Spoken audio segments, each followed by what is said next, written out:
Bom dia, 10 horas, 25 minutos, 23 graus em Nova Prata, a temperatura segue subindo na manhã desta terça-feira por aqui. Nosso Jornal da Manhã tem o oferecimento de Service Contabilidade, Lojas Becker, Unicred, Use Sua Audição e com a gente também Supercassol na nossa programação da Rádio Prata Serra da 91.5. A gente conversa ao vivo nesse momento por telefone com a doutora Lilian Hagel, ela que é médica pediatra e ebiatra, especialista em adolescência. Bom dia, doutora Lilian. Seja muito bem-vinda aos microfones da Rádio Prata. Bom dia, muito feliz de estar podendo participar desse momento tão importante de divulgação, né, de notícias, de orientação. Muito obrigada pelo convite. Maravilha. Doutora Lilian, primeiramente explica para o pessoal de casa, né, o que é uma médica ebiatra. O médico ebiatra é um pediatra que se especializa na segunda década de vida, que é dos 10 aos 20 anos. Isso pode começar um pouquinho antes, né? Por quê? Porque na adolescência existem 3 grandes transformações. As transformações físicas, né? Que é o início da criança de virar adulto, né? Começa a ter pelo, começa a aumentar o seio, então todo o desenvolvimento físico, que isso pode começar um pouquinho cedo, então entre 8 e 9 anos. Então isso é uma fase muito importante de acompanhamento. E depois tem as modificações emocionais, né? Porque uma coisa é mudar o corpo, a outra coisa é mudar, né, o emocional, o comportamento psicológico. E também a questão social, né? Como é que tu que mudou, né, que cresceu, se inclui nos diferentes meios da sociedade, escola, a casa, a atividade física, né? Como é que se envolve nisso? Perfeito. Doutora Lilian, a senhora falou muito bem que essas mudanças hormonais, comportamentais, também geram essa mudança na saúde mental, né? E a gente fala hoje, então, sobre a saúde mental na adolescência. Por que é preciso, é necessário ter esse olhar atento a esses jovens nesse momento? Porque se sabe que a doença mental, né, tem aumentado muito no mundo em geral. Né? Chega assustadoramente momentos que 25% da população tem um transtorno mental. E a gente vivenciou, né, nos últimos tempos, grandes mudanças, né, em que o ambiente, o comportamento teve que ser adequado, né? As mudanças do Covid, que é aquele terror de uma doença, né, que se pegava, que fez com todo mundo se entrar para dentro das suas casas, né? Depois teve aqui no nosso Rio Grande do Sul as enchentes, então, onde também todo mundo sofreu muito. E a doença mental, né, ela vai se desenvolvendo, muitas vezes tem uma doença que é com manifestação intrínseca, que é manifestação para dentro, e outras extrínsecas, né? Então, pode ser uma doença mental grave, aquele que perturba, aquele grita, aquele agride, como aquele isolado que não sai do seu quarto, né? Então, essas duas coisas na adolescência aparecem muito, são as manifestações.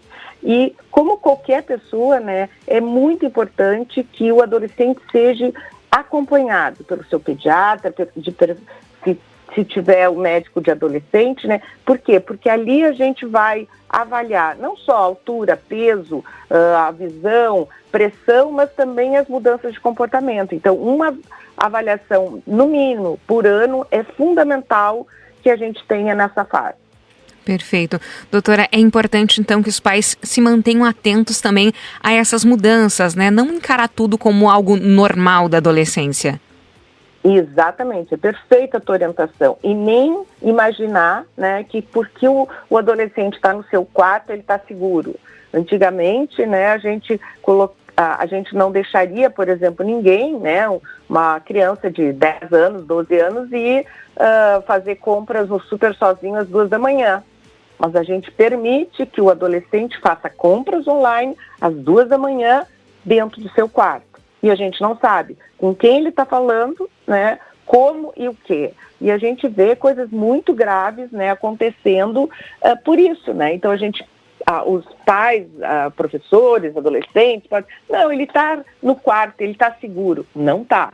A internet, a tela é o mundo. né? É como se tu deixasse a pessoa na rua. Então, tudo que tu imagina dentro do quarto é o que ele poderia estar fazendo na rua.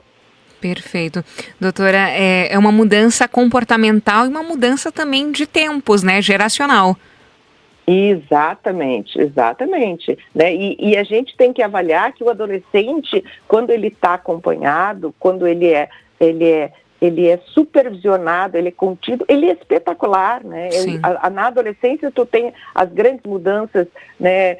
Os ideais, as mudanças de comportamento, ele é bom para fazer várias situações, para nos ajudar, para fazer campanha. Então ele muda, né, muito o mundo acompanhado do adulto. Então a gente tem que aproveitar, né, e nem imaginar que tudo que acontece, uma mudança de comportamento, por exemplo, isolada, não quer dizer que ele está doente, né? Ele pode estar fazendo alguma situação naquele momento, né? Certo. Ou experimentar, por exemplo, droga, ou ele sair de noite, então aconteceu alguma coisa. Não, naquele momento a gente tem que avaliar melhor. Mas o que é importante cuidar, né? Mudança de comportamento. Aquele que jogava bola, gostava de basquete, daqui a pouco ele não gosta de fazer nada. Um tempo é importante, porque às vezes tu não gosta mais daquela situação que tu está vendo.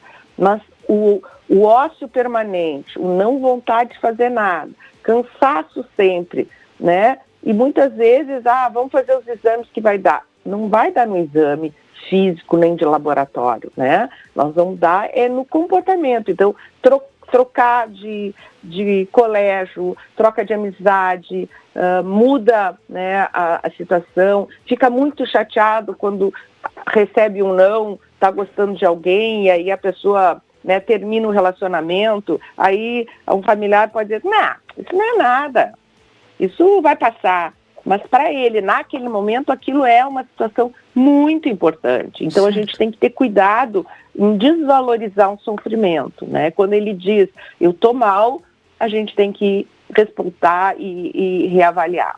Perfeito. Doutora, e nessa fase da adolescência, é importante, em certo momento, talvez, entrar com alguma medicação, ou é muito cedo, ou há muitas mudanças hormonais realmente nesse período? Que bom que tu coloca essa situação, né? Porque às vezes o familiar, o profissional, né? Ele precisa da medicação, né? Então, quem tem um paciente com déficit de atenção real, ele precisa de um remédio. 65% é comportamento, mas aqueles 35% precisa de medicação. E isso a gente começa cedo, na infância, sem remédio. Paciente com depressão precisa tomar remédio, precisa usar medicação. E mais uma coisa, não é porque ele tem 14 anos que um paciente com doença crônica, seja doença mental, seja diabetes, seja obesidade, seja qualquer situação, ele precisa de supervisão, porque ele não vai conseguir manejar, lembrar e tudo isso, porque o cérebro, aquela parte frontal da regra do cotidiano que é do adulto, vai estar desenvolvida só mais tarde, muitas vezes com 20 anos, 21, 22. Então não quer dizer que a gente tem que passar a mão e deixar tudo a gente ajudar. Não, mas medicação, isso é importante o controle. Regras, é importante o controle. O sono é fundamental. No sono a gente cresce, a gente regula o hormônio, a gente tem o hormônio da saciedade que funciona se a gente dormir bem. Então, o sono é fundamental. Por que o sono é fundamental? Porque existe uma regulação corporal e geral. E o que é importante? O sono é luz apagada, é sem tela, é 1 hora antes apagar tudo sem tela, é tomar sol de dia para que o hormônio, a melatonina que está muito em voga, todo mundo quer tomar melatonina, só que a melatonina só vai funcionar se a gente tiver sol de dia e escuro de noite, porque ela funciona, o hormônio do crescimento funciona com melatonina alta, e a melatonina alta precisa de escuro. Se a gente toma melatonina e fica na tela, não resolve nada. Então, muitos remédios a gente não precisa, suplemento, de jeito nenhum dá para criança pequena, criança pequena não precisa de suplemento, creatina, whey, coisa nenhuma desse tipo. Ele precisa comer uma alimentação variada, melhor possível. E sempre, com dúvida, vamos pedir opinião para o profissional especializado, gabaritado. E muitas vezes a gente recebe no consultório famílias que precisam deram um monte de vitamina, um monte de coisa, e na realidade ela não come. Tem distúrbios alimentares que realmente não come, não consegue se comer, né? Então, tudo isso precisa de uma avaliação e um acompanhamento regular. Perfeito. Doutora, a senhora acredita que os pais talvez fiquem muito atentos à saúde dos filhos na primeira infância e esse momento da adolescência, entrando aí na fase adulta, ele fica um pouquinho vago, fica um pouquinho desassistido de alguma forma? Com certeza, a palavra que a gente usa é fica invisível. Tanto em consultório, tanto em posto, eles ficam invisíveis. Parece que quando entra na escola, né, os pais e as pessoas têm uma impressão que tem uma cura. Então, vacinas é importante fazer, e quando que a gente faz? Que a gente tiver um controle e uma orientação. Então, a partir dos 7 anos, parece que entrou na escola, a coisa fica meia sem segmento. E aí vão muito para o especialista. Vão para o otorrino, vão para o pneumo, vão para o... Né? Então, é importante? Claro que é. Mas se tiver um pediatra acompanhando, com certeza, esses sinais de alerta, né, vão ser mais capacitados. E é sempre bom a gente consultar sociedades, né, Sociedade de Pediatria, tem um departamento de medicina do adolescente, para ver se essa pessoa é capacitada, se a pessoa foi cuidada, né? Então isso é importante. E nos postos a gente tem muitos colegas, né, que podem fazer esse auxílio, né, de uma maneira geral. Então vamos acompanhar esse adolescente para prevenir, né, identificar alterações o mais precoce possível. Perfeito. Doutora, até que idade o médico pediatra pode dar essa assistência para essa criança, para esse adolescente?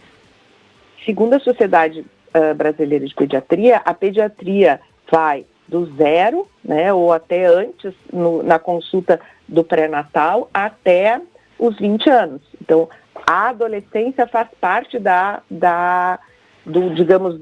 população do adolescente. Muitos não se sentem capacitados, por isso que a Sociedade Brasileira de Pediatria faz cursos, né? Eu sou presidente do Departamento Científico de Medicina do Adolescente da Sociedade Brasileira de Pediatria, e a gente faz muito assessoria, palestra, capacitação para os colegas, né, de várias áreas que queiram entender um pouco, né? Porque na adolescência a gente diz não é eu acho que é, para mim é a questão científica. Vamos atrás de publicação, de trabalho, vamos atrás de documento científico que realmente funciona, né? E não só eu acho que é bom, não acho. Vamos ver o que a literatura faz. Eu acho que é importante para mim, para minha família, para os meus, eu posso achar várias coisas. Né? Mas como a gente vai dar uma orientação, a gente tem que ser o mais científico possível. Perfeito. Doutora, eu gostaria de agradecer a sua participação no nosso Jornal da Manhã da Rádio Prata e deixar esse espaço para que a senhora deixe uma mensagem, né, para as famílias, para os pais, para os responsáveis dessas crianças e adolescentes, para que tenham uma maior atenção principalmente a essa fase da adolescência, essas mudanças hormonais e comportamentais que acontecem nessa fase. Bom, o meu recado que eu acho é não deixar o seu adolescente invisível, ir atrás dele, ficar presente dele e esperar que ele comente. Não é porque o adolescente, tu faz uma pergunta, como foi o dia na escola? Ele vai dizer, bom, tu acha que ele não quer, mas o que aconteceu mais? Teve algum puxar assunto, né? Se interessar pelo que ele está fazendo, né? Não invadir a privacidade, mas não deixar ele solto. Assim. Ele tem que ser monitorado. A tela é muito importante, evitar o máximo possível nos 2 segundos, até os 2 anos de vida, nada de tela. Certo. Depois um pouco, muito menos, né? E manter o acompanhamento regular. Isso que é fundamental, porque regular, olhar e ver que o adolescente trancado no quarto não está seguro. não está segura. Isso é mais importante. Então, o adolescente tem que ser visível, tem que ser olhado e respeitado. Maravilha. Doutora, muito obrigada pela sua participação, uma ótima terça-feira, boa semana, bom trabalho.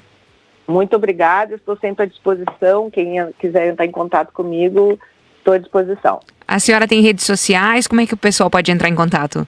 Eu tenho Instagram, o meu Instagram é o meu nome, @LilianDayHagel. Maravilha. E qualquer coisa eu estou ali. Maravilha, muito obrigada.